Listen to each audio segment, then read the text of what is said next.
If you've ever jumped out of a military airplane, there's a good chance you survived because of J.C. Berland.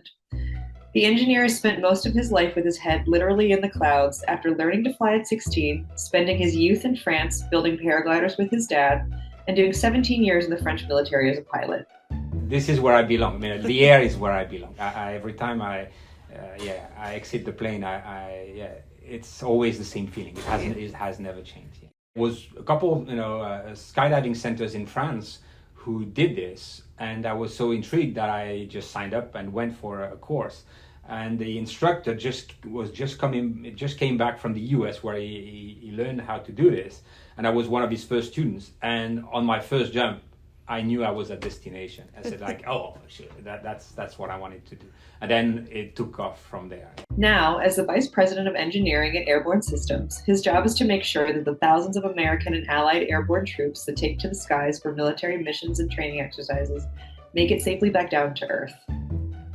Airborne Systems has manufacturing plants in both New Jersey and California. The process of making a parachute at either facility is incredibly labor-intensive, and the parachute supply chain is tenuous, with just a few companies producing the materials needed. Moreover, if a single seam doesn't line up anywhere in the sewing process on a parachute, the whole thing can be ruined. Touring the floor at the New Jersey facility, you get a first-hand glimpse at just how intensive the parachute making process is.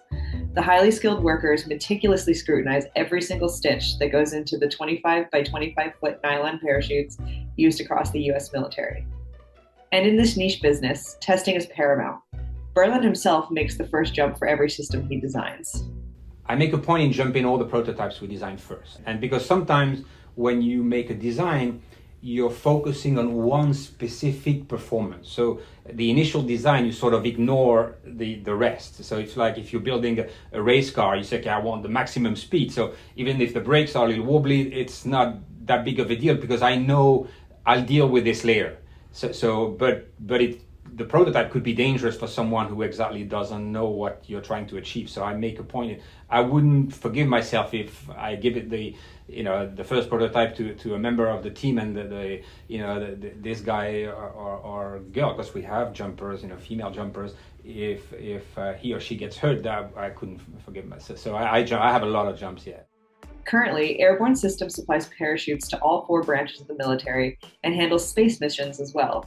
So if you've done a jump in uniform, you may have worn one of their products. For Military Times, I'm Sarah Sakari.